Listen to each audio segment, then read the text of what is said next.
course, it was very scary, the idea of, potentially doing it on my own, as opposed to, doing it with a partner. And, it was the best decision I ever made. That was the voice of Rachel Lehmann-Haupt. She is the author of 2 books about fertility, the first focusing on egg freezing, entitled In Her Own Sweet Time, and the other titled Reconceptions, which focuses on modern relationships, reproductive science, and the unfolding future of family. These books were inspired by her life. First, when she noticed lots of her friends were interested in egg freezing, and then when she decided to move ahead and become a single parent by choice. And today, she's going to share her story with us. I'm Dan Bulger with Progyny, and this is Infertility. Hi, everyone. Thank you for joining us today. But before we dive in, I just want to take a second to remind you that we have some resources available for anyone who might want to bring fertility and family building benefits to their employer at progyny.com/talktohr. Most employers that offer family building benefits do so because an employee asked for it. So take advantage of our resources and help bring this life-changing benefit to your employer. Okay, let's get to know Rachel.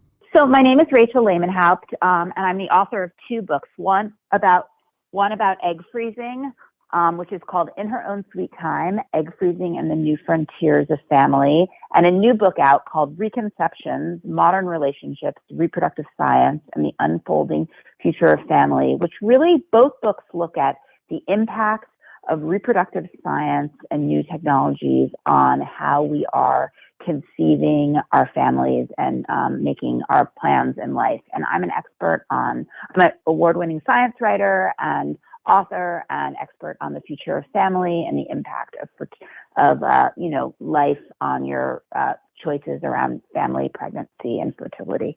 All right, so it's always exciting when we have an author on our show because I get to find out how they came to write about fertility. I was living in New York in my 30s, and I noticed that a lot of my friends were putting off getting married and having children. And a lot of people were starting to worry about their biological clocks. So it was around the same time that, egg freezing became a new technology that was available. It was still considered experimental, but a few fertility doctors were beginning to offer it to women. And I decided to, write a book about that experience and the new choices that women are making in their lives. And I looked at sort of egg freezing as this new technology, which now is no longer experimental, and it's freely used in many fertility clinics, as the pill of my generation. Women use the pill to get, more sexual freedom, and able to turn off their fertility in the 60s. And egg freezing sort of became this new technology that women could postpone their biological clocks, put their eggs on ice, and turn on their fertility when they were ready to use it. And that's really my first book. And the second book really came out of the research from the first book, which was that, I got to be, a certain age and still had not found a partner, and decided that I really didn't want to lose the chance to have a biological child in my life. So I decided to, again, use reproductive science, intrauterine insemination, to become pregnant on my own as a single mom by choice. And the choice to have my son as a single mom really led me to explore the new frontiers of how reproductive science is changing the shape of families.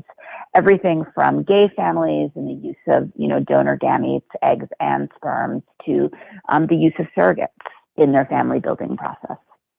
For Rachel, the idea of becoming a single parent by choice was a bit frightening, but she knew it was her best option to reach one of her life's most important goals. Of course, it was very scary, the idea of, potentially doing it on my own, as opposed to, doing it with a partner. And, but I didn't want to, I was nearing an age where my fertility was, no longer going to be viable. And I just couldn't imagine, not living a life where I didn't experience pregnancy and have a biological child. I mean, I realize it's not everyone's choice, but, I was really lucky in that, I have work and I make money so I could support a kid. It's definitely, harder on one income, but, I have a lot of support from my family and community and, in terms of emotional support. And, understanding that I had kind of alternative support structures to the traditional family, really gave me the confidence and guts to make that choice. And it was the best decision I ever made. For some who are toying with the idea of becoming a single parent by choice, the biggest initial question is simply, where should I begin? So we asked Rachel how she started her journey. First, I went and I talked to actually a fertility doctor about, what my choices were. And, she told me my age, and, I took some fertility tests, and, which showed a little bit of, my viability of still being able to conceive. And then, we did some genetic counseling in which, she suggested the kinds of sperm donors that I might choose. And then I went to a sperm bank and, kind of went shopping for, a sperm donor, very much in the same way that, one might do online dating. I kind of just read profile after profile of men that were, willing to donate their sperm and ended up choosing a profile that was, not necessarily somebody that I would choose to date, but looked, somebody who, looked like they had a really good background, were smart, had a good health history. And then, rather than, I had actually frozen my eggs a couple years earlier, but I wanted to try to get pregnant, as naturally as possible. So, I knew I was going to have to do intrauterine insemination because, I wasn't having sex to have a baby, obviously. But I didn't want to go through IVF, for a number of reasons. It's expensive. And I wanted to see if I could, take a shot of just getting pregnant, through, artificial insemination. And I was living in San Francisco, and I worked with a midwife who would actually come over to my house. Every time I was ovulating, I would call her and say, I'm ovulating. Can you come over? And she would, come over with like this, it was like a science experiment. She'd come over with like a canister of the sperm and thaw it and, inseminate me. It was very romantic, let me tell you. And then on the fourth try, one day I live in Marin County in San Francisco. And so, I used to be, before I lost the time to do it, I used to be a big surfer. And I remember one day I was with one of my best girlfriends out at the beach surfing, and I had a really, really hard day. And I just couldn't get the energy up to get up. And I got caught up in a bad current, and I had to have another surfer tow me in. And I went back home, and I literally fell asleep in my wetsuit on my couch that day. And I woke up a couple hours later, and I was like, you know what? I wonder if I'm so tired because I'm pregnant. So I took a pregnancy test, and lo and behold, I was pregnant. So having a bad surfing day is what led me to a pregnancy test and the discovery that I was pregnant with my son. So the worst day of surfing turned out to be a memorable one indeed. Now, this all happened some time ago, and Rachel is full on in parent mode these days. So we asked her how she chooses to communicate with her son about his conception. So just being honest, Alexander and I have, his, call his donor, his DD for his short for his donor dad. And he's known about it, in 2-year-old language, and then again in 5-year-old language. And, maybe every couple months now that he's 10, I check in with him and say, hey, do you ever think about this? And, it's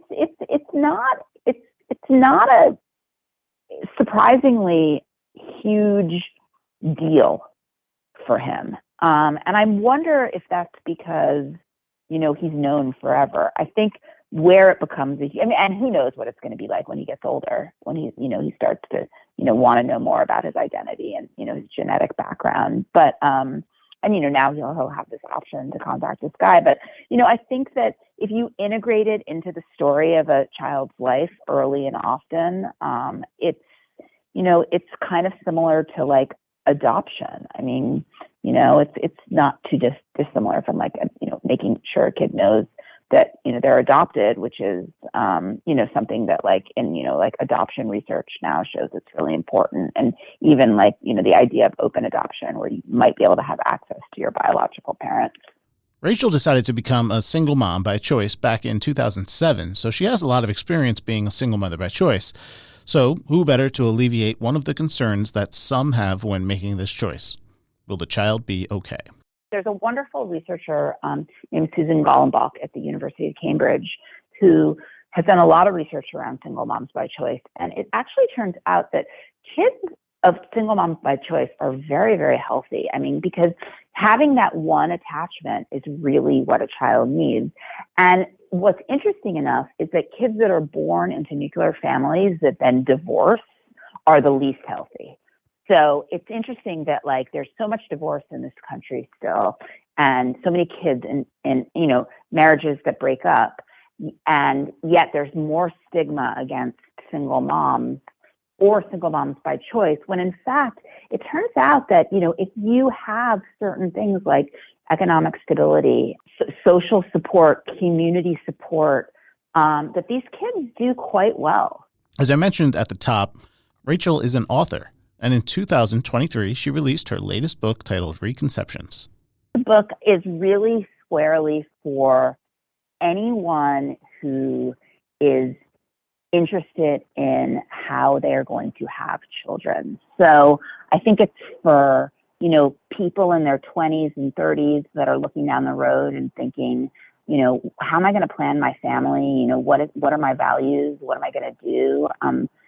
I think, it's a lot of, for parents with kids that are younger, that are, getting married later and, worried about their kid, whether their kids are going to be able to afford to have children and how, and if they're going to get married, and what if they're gay, and how are they going to have kids, and what if they want to freeze their eggs, and, so it's like anybody who's, kind of concerned about, the new values around the new family values and the impact of reproductive science. I think it could be super helpful for educators. I think, for doctors. We asked Rachel what the reaction to the book was when it came out in April of 2023. The reaction has been good. I think it's a very meaty topic. It covers the gamut of it's a life topic because, having a family and the way that you have your family is like a critical, huge decision in your life. And, who you marry or who you have a baby with or how you have a baby, that's all changing now. And so it brings up just so many important issues that, we can talk about, from love to, the need for reproductive technology to stigmas around, infertility to, what marriage means to what, co-parenting means, to how, if you're going to use a donor gamete, to integrate that person, to the impact on the fertility helpers, the fertility workers, like, should, how many, does the fertility industry take advantage of egg donors by, making them go through so many donations, or are women, is it safe for women to go through so many egg donations? Is, surrogacy safe? I mean, there's a lot of controversy around surrogacy. So I think that, it really brings up a lot of topics as we are moving into this world of increasing reliance on reproductive science. And my, prediction for the future is that we're only going to rely more on reproductive science as, we're having children older, or, gay families decide to have children. And we haven't even touched the chapter in the book, which is about the future of reproductive science and what is coming down the line. But, there's some really interesting technologies coming down the line that, are going to also, change this game. So, I just think that this conversation is so wide ranging. The book is Reconceptions, Modern Relationships, Reproductive Science, and the Unfolding Future of Family. We've linked to it in the description. I want to thank Rachel for joining us and sharing her personal experiences with us today. And I want to thank you for listening. If you want to connect with us, you can do so on Instagram at This Is Infertility Podcast. If you want to follow Progyny, you can do that at Progyny Inc. Of course, if you're listening on a podcast app, please leave a rating and review. This is Infertility is brought to you by Progyny. Please remember this podcast is not intended to substitute for the personalized expert advice of your physician. I'm Dan Bulger, and this is Infertility.